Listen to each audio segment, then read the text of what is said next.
ನಮಸ್ತೆ ಪ್ರಿಯ ವಿದ್ಯಾರ್ಥಿಗಳೇ.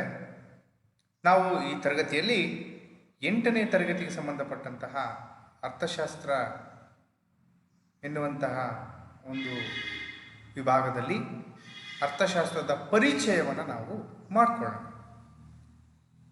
ಏನಿದು ಅರ್ಥಶಾಸ್ತ್ರ?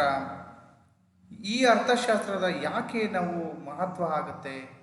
ಈ ಅರ್ಥಶಾಸ್ತ್ರವನ್ನು ತಿಳ್ಕೊಳ್ಳೋದ್ರಿಂದ ಏನೇನು ಉಪಯೋಗಗಳಿದೆ? ಸೊ ಅದರೊಳಗೆ ಬರ್ತಕ್ಕಂಥ ಸಂಪೂರ್ಣ ಅಂಶಗಳು ಯಾವ್ಯಾವು ಅನ್ನುವಂಥ ಎಲ್ಲ ಮಾಹಿತಿಗಳನ್ನು ನಾವೀಗ ತಿಳ್ಕೊಳ್ತಾ ಹೋಗೋಣ. ಸೊ ಹಾಗಾದರೆ ಈ ಒಂದು ಅಧ್ಯಾಯದಲ್ಲಿ ಈ ಒಂದು ಕೆಳಕಂಡಂತಹ ಒಂದು ಅಂಶಗಳನ್ನು ನಾವು ತಿಳ್ಕೊಳ್ತೇವೆ ಮಕ್ಕಳೇ. ಅರ್ಥಶಾಸ್ತ್ರದ ಅರ್ಥ ಮತ್ತು ಅರ್ಥಶಾಸ್ತ್ರದ ಮೂಲ ಪರಿಕಲ್ಪನೆಗಳ ಬಗ್ಗೆ ತಿಳ್ಕೊಳ್ತೇವೆ. ಎರಡನೇದಾಗಿ ಅರ್ಥಶಾಸ್ತ್ರದ ಅಧ್ಯಯನದ ಮಹತ್ವದ ಬಗ್ಗೆ ತಿಳ್ಕೊಳ್ತೇವೆ. ಮೂರನೇದಾಗಿ ಮೂಲ ಆರ್ಥಿಕ ಸಮಸ್ಯೆಗಳನ್ನು ವಿವರಿಸುವಲ್ಲಿ ಆರ್ಥಿಕ ಚಟುವಟಿಕೆಗಳು ಯಾವ ರೀತಿ ಪಾತ್ರವನ್ನು ವಹಿಸಿಕೊಳ್ತವೆ ಅನ್ನುವಂಥದ್ದು ತಿಳ್ಕೊಳ್ತೇವೆ. ನಾಲ್ಕನೇದಾಗಿ ಸೂಕ್ಷ್ಮ ಅರ್ಥಶಾಸ್ತ್ರ ಮತ್ತು ವಿಶಾಲಾತ್ಮಕ ಅರ್ಥಶಾಸ್ತ್ರಗಳ ನಡುವಿನ ವ್ಯತ್ಯಾಸಗಳ ಬಗ್ಗೆ ನಾವು ತಿಳ್ಕೊಳ್ತೇವೆ ಮಕ್ಕಳೇ. ಹೀಗೆ ನಾನಾ ಅಂಶಗಳನ್ನು ನಾವು ಈ ಅಧ್ಯಯನದಲ್ಲಿ ತಿಳ್ಕೊಳ್ತಾ ಹೋಗ್ತೇವೆ. ಸೊ ಈಗ ಮೊದಲನೇದಾಗಿ ಅರ್ಥಶಾಸ್ತ್ರದ ಅರ್ಥ ಮತ್ತು ಮೂಲ ಪರಿಕಲ್ಪನೆಗಳು ಏನೇನು ಅನ್ನೋದ್ರ ಬಗ್ಗೆ ನಾವು ತಿಳ್ಕೊಳ್ತಾ ಹೋಗೋಣ. ನೋಡಿ, ಭೂಮಿ ಮೇಲೆ ವಾಸ ಮಾಡ್ತಕ್ಕಂಥ ಪ್ರತಿಯೊಬ್ಬ ಜೀವಿಯು ಮಾನವನು ಕೂಡ ತಮ್ಮ ದಿನನಿತ್ಯದ ಜೀವನದಲ್ಲಿ ಅವನು ಜೀವನವನ್ನು ಮಾಡಲಿಕ್ಕೆ ವಿವಿಧ ರೀತಿಯ ವಸ್ತುಗಳನ್ನು ಅವನು ಬಳಕೆ ಮಾಡ್ತಾನೆ. ಹೌದಾ? Yes, very good. ಅವನು ಜೀವನ ಮಾಡಲಿಕ್ಕೆ ಬೇಕೇ ಬೇಕು. ಸೊ ಅಂತಹ ಆ ವಸ್ತುಗಳನ್ನು ನಾವು ಸರಕುಗಳು ಮತ್ತು ಸೇವೆಗಳು ಅಂತೇಳಿ ನಾವು ಕರಿತೇವೆ. ಎಂತ ಕರಿತೇವೆ? ಸರಕುಗಳು ಮತ್ತು ಸೇವೆಗಳು ಅಂತ ಕರಿತೇವೆ ಮಕ್ಕಳೇ. ಓಕೆ, ನಾವು ಬಳಸ್ತೇವೆ. ಉದಾಹರಣೆ ನೋಡಿ, ನೀವು ಆಹಾರಕ್ಕೂ ಬಳಸ್ಕೊಳ್ತೀರಿ. ಪ್ರತಿಯೊಂದು ಬಟ್ಟೆಯಿಂದ ಹಿಡಿದ್ಬಿಟ್ಟು, ಒಂದು ಬ್ರಷಿಂದ ಹಿಡ್ಬಿಟ್ಟು, ಟೂತ್ಪೇಸ್ಟಿಂದ ಹಿಡಿದ್ಬಿಟ್ಟು ಪ್ರತಿಯೊಂದನ್ನು ನಮ್ಮ ದಿನನಿತ್ಯ ಜೀವನಕ್ಕೆ ಬೇಕೇ ಬೇಕು. ಆಮೇಲೆ ಒಂದು ಕರೆಂಟ್ ಆಗಿರಲಿ, ಒಂದು ಸಾರಿಗೆ ಆಗಿರಲಿ, ನೋಡಿ ಇವೆಲ್ಲವೂ ಕೂಡ ನಾವು ಬಳಕೆ ಮಾಡಲೇಬೇಕಾಗುತ್ತೆ ದಿನನಿತ್ಯ ಜೀವನದಲ್ಲಿ. ಹೌದಲ್ಲ? ಸೊ ಇವುಗಳನ್ನು ನಾವು ಸರಕುಗಳು, ಇನ್ನು ಕೆಲವನ್ನ ಸೇವೆಗಳು ಅಂತೇಳಿ ನಾವು ಕರಿತೇವೆ ಮಕ್ಕಳೇ. ಓಕೆ, ನೋಡಿ, ಸರಕುಗಳಿಗೆ ಇಲ್ಲಿ ಉದಾಹರಣೆ ಇದೆ, ಸೇವೆಗಳಿಗೆ ಇಲ್ಲಿ ಉದಾಹರಣೆ ಇದೆ. ಈ ಪಿಕ್ಚರಲ್ಲಿ ಉದಾಹರಣೆಗಳು ಕಾಣ್ಬೋದಾಗತ್ತೆ. ಓಕೆ, ಸೊ ಹಾಗಾದರೆ ಸರಕುಗಳು ಏನಿದ್ದಾವಲ್ಲ ಅವು ಭೌತಿಕ ಮತ್ತು ಗೋಚರಿಸುವ ವಸ್ತುಗಳಾಗಿದ್ದು ಅವು ಗೋಚರಿಸುವಂತಹ ಒಂದು ಅಂಶಗಳನ್ನು ಅದರಲ್ಲಿ ನಾವು ಕಾಣ್ಬೋದಾಗತ್ತೆ. ಗೋಚರಿಸುವಂದ್ರೆ ಕಣ್ಣಿಗೆ ಕಾಣಿಸುವಂಥದ್ದು ಮಕ್ಕಳೇ. ಭೌತಿಕ ಅಂದರೆ ಕಣ್ಣಿಗೆ ಕಾಣುವಂಥದ್ದು. ಈ ಸರಕುಗಳಿಂದೆಲ್ಲ ಕಣ್ಣಿಗೆ ಕಾಣಿಸ್ತವೆ. ಉದಾಹರಣೆ, ಆಹಾರ ಕಣ್ಣಿಗೆ ಕಾಣಿಸುತ್ತೆ, ಬಟ್ಟೆ ಆಗಿರ್ಬೋದು, ಪುಸ್ತಕ ಆಗಿರ್ಬೋದು, ಸೈಕಲ್ ಆಗಿರ್ಬೋದು, ಪೆನ್ ಆಗಿರ್ಬೋದು, ಟಿವಿ ಆಗಿರ್ಬೋದು, ಇನ್ನು ಮುಂತಾದ ಅನೇಕ ವಸ್ತುಗಳೇನಿದ್ದಾವಲ್ಲ ಇವೆಲ್ಲವುಗಳು ಕೂಡ ನಾವು ಸರಕುಗಳಿಗೆ ಉದಾಹರಣೆಯನ್ನು ನಾವು ನೀಡ್ಬೋದಾಗತ್ತೆ. ಓಕೆ, ಇವೆಲ್ಲವೂ ಕೂಡ ಏನಾಗಿರ್ತವೆ? ಕಣ್ಣಿಗೆ ಕಾಣಿಸುತ್ತವೆ. ಎಸ್, ಭೌತಿಕವಾಗಿ ಕಣ್ಣಿಗೆ ಕಾಣಿಸ್ತವೆ. ನೋಡಿ, ಇವೆಲ್ಲ ಕಣ್ಣಿಗೆ ಕಾಣಿಸ್ತವೆ. ಹೌದಲ್ಲ? ಅದಕ್ಕೆ ಅವನ್ನ ಭೌತಿಕವಾಗಿರ್ತಕ್ಕಂಥ ಕಣ್ಣಿಗೆ ಕಾಣುವಂತಹ ಗೋಚರಿಸುವಂತಹ ವಸ್ತುಗಳನ್ನು ನಾವೇನು ಕರಿತೀವಿ? ಸರಕುಗಳು ಅಂತೇಳಿ ನಾವು ಉದಾಹರಣೆ ಕೊಡ್ಬೋದಾಗತ್ತೆ ಮಕ್ಕಳು. ನೋಡಿ, ಬಟ್ಟೆ ಕೆಲವು ಉದಾಹರಣೆ ಕೊಟ್ಟಿದ್ದಾರೆ. ಓಕೆ, ಸೇವೆ ನೋಡಿ. ಇನ್ನು ಸೇವೆಗಳಿಗೆ ಬಂದ್ರೆ, ಸೇವೆಗಳು ಅಗೋಚರವಾಗಿರ್ತವೆ. ಅಂದ್ರೆ ಕಣ್ಣಿಗೆ ಕಾಣಿಸೋದಿಲ್ಲ ಮಕ್ಕಳೇ, ಬಟ್ ಅವು ಕೂಡ ಒಂದು ದಿನನಿತ್ಯ ಜೀವನಕ್ಕೆ ಮುಖ್ಯ ಆಗತ್ತೆ. ಅವು ಕಣ್ಣಿಗೆ ಕಾಣಿಸೋದಿಲ್ಲ.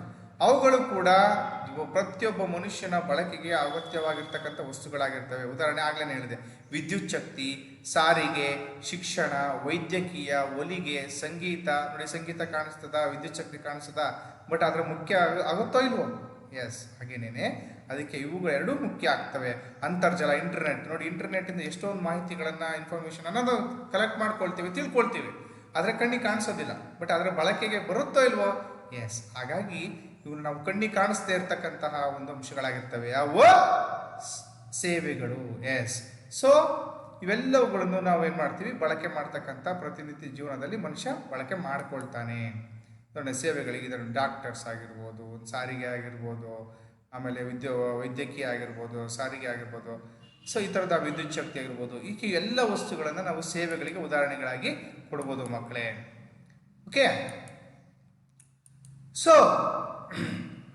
ಇಂತಹ ಈ ಸರಕುಗಳನ್ನು ಮತ್ತು ಸೇವೆಗಳನ್ನು ಯಾರಿಗೋಸ್ಕರ ಕೊಡ್ತೇವೆ?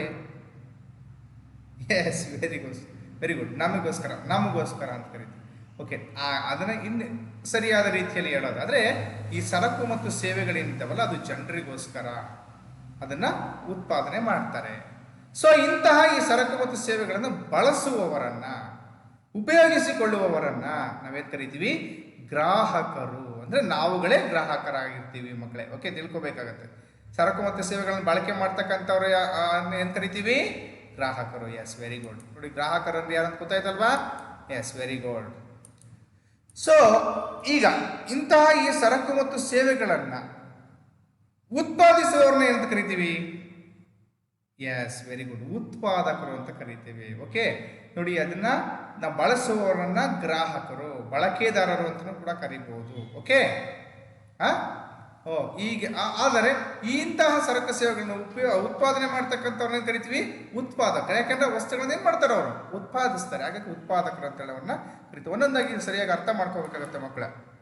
ಓಕೆ, ಇಂತಹ ಈ ಸರಕು ಮತ್ತು ಸೇವೆಗಳನ್ನ ಆಮೇಲೆ ಇನ್ನೊಂದು ತಿಳ್ಕೊಬೇಕು. ನೋಡಿ, ಇವತ್ತು ನೋಡಿ, ಎಲ್ಲೋ ಸರಕು ಉತ್ಪಾದನೆ ಆಗುತ್ತೆ, ಆದ್ರೆ ನಾವು ಇರುವಂತಹ ಸ್ಥಳಕ್ಕೆ ಬಂದು ಸಿಗುತ್ತಾ ಇಲ್ವೋ? ಉದಾಹರಣೆ, ಬಿಸ್ಕೆಟ್ ಎಲ್ಲೋ ಉತ್ಪಾದನೆ ಆಗುತ್ತೆ, ಬಟ್ಟೆ ಎಲ್ಲೋ ಉತ್ಪಾದನೆ ಆಗುತ್ತೆ, ನಾವಿರ್ತಕ್ಕಂಥ ಶರ್ಟ್ ಎಲ್ಲೋ ಉತ್ಪಾದನೆ ಆಗಿದೆ, ಬಟ್ ನಮಗಿರುವಂಥ ಸ್ಥಳಗಳಿಗೆ ಸಿಗುತ್ತೆ ಅಲ್ವಾ? ಹೌದಲ್ವಾ? ಹಾಗಾಗಿ ಅದನ್ನೇ ಹೇಳ್ತಾ ಇದ್ದೀನಿ ಮಕ್ಕಳೇ, ಸರಕು ಮತ್ತು ಈ ಸೇವೆಗಳನ್ನ ನಾವು ಇರುವಂತಹ ಸ್ಥಳದಲ್ಲಿ ಲಭ್ಯವಾಗುವಂತೆ ಅಥವಾ ಸಿಗುವಂತೆ ಮಾಡುವಂತಹ ಸಾರಿಗೆದಾರರಿಗೆ ಅಥವಾ ವ್ಯಾಪಾರಸ್ಥರಿಗೆ ಮತ್ತು ಅಂಗಡಿದಾರರಿಗೆ ನಾವೇನ್ ಕರಿತೀವಿ? ವಿತರಕರು ಅಂತ ಕರಿತೀವಿ. ಯಾಕೆಂದ್ರೆ ಅವ್ರು ಎಲ್ಲೋ ಉತ್ಪಾದನೆ ಆಗಿರ್ತಕ್ಕಂಥ ವಸ್ತುವನ್ನ ತೆಗೆದುಕೊಂಡು ನಾವಿರುವಂಥ ಸ್ಥಳಕ್ಕೆ ಬಂದು ಏನು ಮಾಡ್ತಾರೆ? ಅವರು ಸಿಗುವಂತೆ ಮಾಡ್ತಾರೆ. ಅದಕ್ಕೆ ಅಂಥವ್ರನ್ನ ಏನು ಕರಿತೀವಿ ನಾವು? ಸಾರಿಗೆದಾರರು ಅಥವಾ ವ್ಯಾಪಾರಸ್ಥರು ಅಥವಾ ಅಂಗಡಿದಾರರಿಗೆ ಏನು ಕರಿತೀವಿ? ವಿತರಕರು. ಇವರೇ ನಮಗೆ ವಿತರಿಸೋದು. ಸಾರಿಗೆದಾರರಾಗಿರ್ಬೋದು, ವ್ಯಾಪಾರಸ್ಥರಾಗಿರ್ಬೋದು, ಅಂಗಡಿಕಾರರಾಗಿ ಇವರು ನಮಗೆ ಏನು ಮಾಡ್ತಾರೆ? ವಸ್ತುಗಳನ್ನ ವಿತರಿಸುತ್ತಾರೆ. ಅದಕ್ಕೆ ಅವ್ರನ್ನ ನಾವೇನು ಕರಿತೀವಿ? ವಿತರಕರು ಅಂತ ಕರಿತೀವಿ. ಓಕೆ ಮಕ್ಕಳೇ? ಸೊ ನೋಡಿ, ಅದಕ್ಕೆ ನಾವೇನು ಮಾಡ್ಬೇಕಾಗತ್ತೆ? ನಾವು ವಸ್ತುಗಳನ್ನ ನಾವು ಎಲ್ಲೋ ಉತ್ಪಾದನೆ ಆಗಿರೋದು ನಮಗೆ ತಂದು ಕೊಡ್ತಾರೆ. ಸರಿ, ಹಂಗೆ ತಂದು ಕೊಡ್ತಾರಾ? ಎಸ್. ಮತ್ತೆ ಏನು ಬೇಕು? ಎಸ್, ವೆರಿ ಗುಡ್, ಹಣ ಬೇಕಲ್ವಾ? ಸೊ ಹೀಗೆ ನಮಗೆ ಅಗತ್ಯವಿರುವಂತಹ ವಿವಿಧ ಸರಕು ಮತ್ತು ಸೇವೆಗಳನ್ನು ಕೊಡಲಿಕ್ಕೆ ನಮಗೇನು ಬೇಕು? ಎಸ್, ನೀವು ಹೇಳಿದ ಹಾಗೆ ಏನು ಬೇಕು? ಹಣ ಬೇಕು ಮಕ್ಕಳೇ. Very good. ಸೊ ಹಾಗಾದ್ರೆ ಈ ಹಣ ಮತ್ತೆ ನಿಮಗೆ ಹಣ ಕೊಟ್ಟು ಕೊಂಡ್ಕೋಬೇಕಲ್ವ ವಸ್ತುಗಳನ್ನ? ಮತ್ತೆ ಹಾಗಾದ್ರೆ ಹಣವನ್ನ ನೀವು ಹೇಗೆ ಪಡ್ಕೊಳ್ತೀರಿ ಮಕ್ಕಳೇ? Yes, very good. ನಾವು ವಿವಿಧ ರೀತಿ ಏನು ಮಾಡ್ತೀರಿ? ವಿವಿಧ ರೀತಿಯ ಕೆಲಸಗಳಲ್ಲಿ, ಉದ್ಯೋಗಗಳಲ್ಲಿ ಏನು ಮಾಡ್ತೀವಿ? ತೊಡಕೊಂಡಾಗ ಆದಾಯ ಏನು ಮಾಡುತ್ತೆ? ನಿಮಗೆ ಸಿಗತ್ತೆ ಅಲ್ವಾ ಮಕ್ಕಳೇ? Yes, very good. ಸೊ ಈ ರೀತಿಯಾಗಿ ನಾವು ಆದಾಯ ನಮಗೆ ಲಭ್ಯವಾಗುತ್ತೆ. ಸೊ ಹಾಗಾದರೆ ಈಗ ನಮಗೆ ದುಡ್ದಿದ್ರಿಂದ ಆದಾಯ ಬರುತ್ತೆ. ಆ ಆದಾಯವನ್ನು ಇಟ್ಕೊಂಡು ನಾವೇನು ಮಾಡ್ತೀವಿ? ವಸ್ತುಗಳನ್ನು ತೆಗೆದುಕೊಳ್ತೀವಿ. ಓಕೆ, ಸೊ ಹಾಗಾದ್ರೆ ಉತ್ಪಾದಕರು ಹೇಗೆ ಆದಾಯ ಮಾಡ್ತಾರೆ? ಉತ್ಪಾದಕರು ಅಂದ್ರೆ ಏನಂತ ನಿಮ್ಗೆ ಆಲ್ರೆಡಿ ಹೇಳಿದೀವಿ. ವಸ್ತುಗಳನ್ನು ಉತ್ಪಾದಿಸೋರನ್ನ ಉತ್ಪಾದಕರು ಅಂತ ಕರೀತಾರೆ ಅಂತ. ಸೊ ಹಾಗಾದ್ರೆ ಉತ್ಪಾದಕರು ಹೇಗೆ ಆದಾಯ ಪಡ್ಕೊಳ್ತಾರೆ? Very good, very good. ಅಂದ್ರೆ ಉತ್ಪಾದಕರು ಯಾವ ರೀತಿ ಆದಾಯ ಪಡ್ಕೊಳ್ತಾರೆ ಅಂದ್ರೆ, ನಾವು ಆದಾಯವನ್ನ ಏನ್ ಮಾಡಬೇಕು? ವೆಚ್ಚ ಮಾಡ್ಬೇಕು, ಅಂದ್ರೆ ಖರ್ಚು ಮಾಡ್ಬೇಕು ಮಕ್ಕಳೇ. ನಾವು ಖರ್ಚು ಮಾಡಿದಾಗ ಯಾಕೆ ಖರ್ಚು ಮಾಡ್ತೀವಿ? ನಮ್ಮ ನೀಡ್ಸ್, ಅಗತ್ಯತೆಗಳನ್ನ ಪೂರೈಸ್ಕೊಳ್ಳಿಕ್ಕೆ ಖರ್ಚು ಮಾಡ್ತೀವಿ ಅಲ್ವಾ? ಅಗತ್ಯತೆಗಳನ್ನು ಪೂರೈಸ್ಕೊಳ್ಳಿಕ್ಕೆ ನಾವು ಖರ್ಚನ್ನು ಅಥವಾ ವೆಚ್ಚವನ್ನು ಮಾಡಿದಾಗ ಅದು ಏನಾಗುತ್ತೆ? ಉತ್ಪಾದಕರ ಅಥವಾ ವಿತರಕರ ಆದಾಯವಾಗಿರುತ್ತದೆ. ಯಾರಿಗೆ ಕೊಡ್ತೀವಿ ನಾವು? ವಸ್ತುಗಳನ್ನು ಯಾರು ನಮಗೆ ಕೊಡ್ತಾರೋ ಅವ್ರಿಗೆ ಹಣ ಕೊಡ್ತೀವಿ ತಾನೆ? ಅದು ಅವರ ಅಂದ್ರೆ ಉತ್ಪಾದಕರ ಅಥವಾ ಯಾರು ಕೊಟ್ಟಿರ್ತಾರಲ್ಲ ವಿತರಕರ ಆದಾಯವಾಗಿರ್ತದೆ. ಓಕೆ ಮಕ್ಕಳೇ? ಎಸ್, ಇಷ್ಟು ನಾವು ತಿಳ್ಕೊಬೇಕಾಗತ್ತೆ. ಹಾಗಾದ್ರೆ ಇವತ್ತು ನಾವು ಸರ್ಕಾರಕ್ಕೆ ಕೆಲವು ಟ್ಯಾಕ್ಸ್ಗಳನ್ನ ಕಟ್ತೀವಿ. ಟ್ಯಾಕ್ಸ್ ಸರ್ಕಾರಕ್ಕೆ ನಾವು ಯಾಕೆ ಟ್ಯಾಕ್ಸ್ ಕಟ್ಟಬೇಕು? ಯಾಕೆ ಕಟ್ಟಬೇಕು? ಎಸ್, ಸರ್ಕಾರವು ನೋಡಿ ಆಂತರಿಕ ಮತ್ತು ಬಾಹ್ಯ ಭದ್ರತೆಯ ಜೊತೆಗೆ ಉತ್ತಮ ರಸ್ತೆಗಳು, ವಿದ್ಯುತ್ ಶಕ್ತಿಯಂತಹ ಮೂಲ ಸೌಲಭ್ಯಗಳನ್ನು ಒದಗಿಸುತ್ತದೆ. ನಮಗೆ ಕೊಡ್ತದಲ್ವ ನೋಡ್ರಿ, ವಿದ್ಯುತ್ ಶಕ್ತಿ ಕೊಡ್ತದೆ, ಓಡಾಡ್ಲಿಕ್ಕೆ ರಸ್ತೆ ಮಾಡಿಕೊಟ್ಟಿದೆ, ಓಡಾಡ್ಲಿ ವೆಹಿಕಲ್ಸ್ ಬಿಟ್ಟಿದೆ, ಆರೋಗ್ಯ ಸೇವೆ ಒದಗಿಸ್ತದೆ. ಹೀಗೆ ನಾನಾ ರೀತಿಯ ಸೇವೆಗಳನ್ನು ಯಾರಿಗೆ ನಮಗೆ ಕೊಟ್ಟಿದ್ದಾವ ಇಲ್ವೋ? ಮತ್ತು ಆ ಸೇವೆಗಳನ್ನ ಕೊಡ್ಲಿಕ್ಕೆ ಹಣ ಬೇಕೋ ಇಲ್ವೋ? ಎಸ್. ಹಾಗಾಗಿ ನಮಗೆ ಬೇಕಾಗಿರುವಂತಹ ಈ ಸೌಲಭ್ಯಗಳನ್ನು ಒದಗಿಸ್ಲಿಕ್ಕೋಸ್ಕರ ಸರ್ಕಾರಕ್ಕೆ ಅವುಗಳನ್ನು ಖರ್ಚು ಮಾಡಲಿ ತಲುಪಿಸ್ಲಿಕ್ಕೆ ಏನು ಬೇಕು? ಹಣ ಬೇಕು. ಹಾಗಾಗಿ ನಾವು ಅದಕ್ಕೆ ಏನು ಮಾಡ್ತೀವಿ? ಈ ವಸ್ತುಗಳನ್ನು ಕೊಳ್ಳುವ ಮೂಲಕ ಸರ್ಕಾರಕ್ಕೆ ಏನು ಮಾಡ್ತೀವಿ? ಪ್ರತಿ ಯಾವ ವಸ್ತುಗಳನ್ನು ಉಪಯೋಗಿಸ್ಕೊಳ್ತೀವೋ ಆ ವಸ್ತುವಿಗೆ ನಾವೇನು ಮಾಡ್ತೀವಿ? ಟ್ಯಾಕ್ಸನ್ನು ಕಟ್ತೀವಿ. ಓಕೆ, ಆ ದುಡ್ಡನ್ನು ಇಟ್ಕೊಂಡೆ ಸರ್ಕಾರ ನಮಗೇನು ಮಾಡುತ್ತೆ? ಸೌಲಭ್ಯಗಳನ್ನು ಒದಗಿಸ್ಕೊಡುತ್ತೆ ಮಕ್ಕಳೇ. ಓಕೆ, ತಿಳ್ಕೊಬೇಕು. ಯಾಕೆ ಟ್ಯಾಕ್ಸ್ ಕಟ್ತೀವಿ? ಟ್ಯಾಕ್ಸ್ ಅಂದರೆ ಏನಂತ ತಿಳ್ಕೊಬೇಕು ಮಕ್ಕಳೇ. ಓಕೆ, ನಾವು ಬಯಸ್ತಕ್ಕಂತಹ ಎಲ್ಲ ಸರಕು ಮತ್ತು ಸೇವೆಗಳನ್ನು ಹೊಂದಲಿಕ್ಕೆ ಸಾಧ್ಯ ಇಲ್ಲ ಮಕ್ಕಳೇ. ನಮ್ಗೆ ಎಷ್ಟು ಸಾವಿರಾರು ಆಸೆಗಳಿರ್ತದಪ್ಪ, ಬೇಕಾದಷ್ಟು ನಮಗೆ ಸಾವಿರಾರು ಆಸೆಗಳಿರುತ್ತೆ. ಅವನ್ನೆಲ್ಲವನ್ನೂ ನಾವು ನಿಭಾಯಿಸ್ಕೊಳ್ಬೇಕು, ನೀಗಿಸ್ಕೊಳ್ಬೇಕು ಅನ್ನುವಂಥ ಆಸೆಗಳಿರ್ತದೆ. ಆದರೆ ಎಲ್ಲವನ್ನೂ ಕೂಡ ನೀಗಿಸ್ಕೊಳ್ಳಿಕ್ಕೆ ಸಾಧ್ಯ ಇಲ್ಲ. ಯಾಕೆ ಸಾಧ್ಯ ಇಲ್ಲ? ಪ್ರಶ್ನೆ ಮಾಡ್ಕೋಬೇಕು. ಯಾಕೆ ಅಂದರೆ ಆ ಅಗತ್ಯತೆಗಳನ್ನು ಈಡೇರಿಸ್ಕೋಬೇಕು ಅಂದರೆ ನಿಮ್ಮಲ್ಲಿ ಹೆಚ್ಚಿನದಾಗಿ ಏನಾಗಿರಬೇಕು? ಹಣ ಇರಬೇಕು ಮಕ್ಕಳೇ. ಹಣ ಇದ್ರೆ ಮಾತ್ರ ನಿಮಗೆ ಎಲ್ಲ ಅಗತ್ಯತೆಗಳನ್ನ ಪೂರೈಸ್ಕೋಬೋದು. ಹಣ ನಮ್ಮಲ್ಲಿ ಮಿತವಾಗಿರೋದ್ರಿಂದ, ಕೆಲವ್ರ ಹತ್ರ ಜಾಸ್ತಿ ಇರ್ತದೆ, ಅವರು ಜಾಸ್ತಿ ಉಪಯೋಗಿಸ್ಕೊಳ್ತಾರೆ, ಕೆಲವು ಕಮ್ಮಿ ಇದ್ದವರು ಕಮ್ಮಿ ಉಪಯೋಗಿಸ್ಕೊಳ್ತಾರೆ. ಹಾಗಾಗಿ ಹಣ ಮಿತವಾಗಿರೋದ್ರಿಂದ ಹೀಗಿದ್ದಾಗ ಅವಾಗ ಏನು ಮಾಡ್ತೀವಿ ನಾವು? ಹಣ ಒಂದು ಲಿಮಿಟೇಷನ್ಸಲ್ಲಿ ಇರುತ್ತಪ್ಪ ನಮ್ಮ ಹತ್ರ. ಅವಾಗ ಏನು ಮಾಡ್ತೀವಿ ನಾವು? 1000 ಬೈಕಿಗಳಿರ್ತದೆ, ಹಣ ನಮ್ಮ ಹತ್ರ ಒಂದು ಮೀಡಿಯಂ ಕಡಿಮೆ ಹಣ ಇರ್ತದೆ. ಅವಾಗ ನಾವೇನು ಮಾಡ್ತೀವಿ ಮಕ್ಕಳೇ? Yes, very good, exactly right. ಏನು ಮಾಡ್ತೀವಿ? ನಮಗೆ ಮುಖ್ಯವಾದದ್ದು ಯಾವುದು ತುಂಬ ಮುಖ್ಯ ಆಗುತ್ತೆ ಅದನ್ನು ನಾವು ಫಸ್ಟ್ ಏನು ಮಾಡ್ತೀವಿ? ಈ ದುಡ್ಡಲ್ಲಿ ನಮಗೆ ಅದು ಸಿಗ್ಬೋದಾ? ಅದನ್ನು ಫಸ್ಟ್ ನಾವೇನು ಮಾಡ್ತೀವಿ? ಆಯ್ಕೆಯನ್ನು ಮಾಡ್ಕೊಳ್ತೀವಿ. ಉದಾಹರಣೆಗೆ ಆಹಾರ ಮತ್ತು ಚಲನಚಿತ್ರವನ್ನು ತೆಗೆದುಕೊಳ್ಳೋಣ. ಇದರಲ್ಲಿ ಮೋಸ್ಟ್ ಇಂಪಾರ್ಟೆಂಟ್ ಯಾವ್ದು ನಮಗೆ? ಎರಡರಲ್ಲಿ. Yes, very good. ಆಹಾರ ಮುಖ್ಯ. ಚಲನಚಿತ್ರ ಇವತ್ತಲ್ಲ, ನಾಳೆ ದುಡ್ಡಿದ್ದಾಗ ನೋಡ್ಕೋಬೋದು.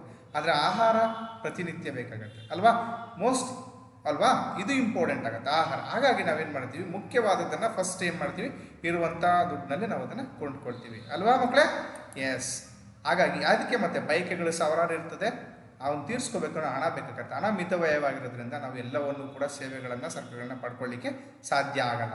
ಈ ರೀತಿಯಾದ ಬಯಕೆಗಳನ್ನು ಹೆಚ್ಚು ಅಥವಾ ಕಡಿಮೆ ಮಹತ್ವದ್ದು ಎಂದು ವರ್ಗೀಕರಿಸುವುದನ್ನು ನಾವೇನು ಕರಿತೀವಿ? ಆದ್ಯತೆ ಅಂತ ಕರಿತೀವಿ. ನೋಡಿ, ಅಂದರೆ ಚಲನಚಿತ್ರಕ್ಕಿಂತ ಆಹಾರ ಮುಖ್ಯವಾದದ್ದು, ಅದು ಮುಖ್ಯ, ನನಗೆ ಬೇಕೇ ಬೇಕು, ಅದರ ಅವಶ್ಯಕತೆ ಜಾಸ್ತಿ ಇದೆ ಅಂತೇಳಿ ಫಸ್ಟ್ ನಾವು ಅದಕ್ಕೆ ಪ್ರಿಫರೆನ್ಸ್ ಕೊಡ್ತೀವಿ. ಫಸ್ಟ್ ಪ್ರಿಫರೆನ್ಸ್, ಅದನ್ನು ನಾವೇನು ಕರಿತೀವಿ? ಕನ್ನಡ ಈ ಅರ್ಥಶಾಸ್ತ್ರದ ಪ್ರಕಾರ ಏನು ಕರಿತೀವಿ? ಆದ್ಯತೆ ಅಂತ ಕರಿತೀವಿ. ಅಂದರೆ ಪ್ರಿಫರೆನ್ಸ್ ಅಂತ ಕೊಡ್ತೀವಿ. ಫಸ್ಟ್ ಪ್ರಿಫರೆನ್ಸ್ ವಸ್ತು ಫುಡ್ ಅಂತ ಅಲ್ವಾ? ಸೊ ಅದಕ್ಕೆ ನಾವು ಆದ್ಯತೆ ಕೊಟ್ಟು ಅದನ್ನು ಏನು ಮಾಡಿದ್ವಿ? ಈಡೇರಿಸ್ಕೊಂಡ್ವಿ, ಹೌದಲ್ವಾ?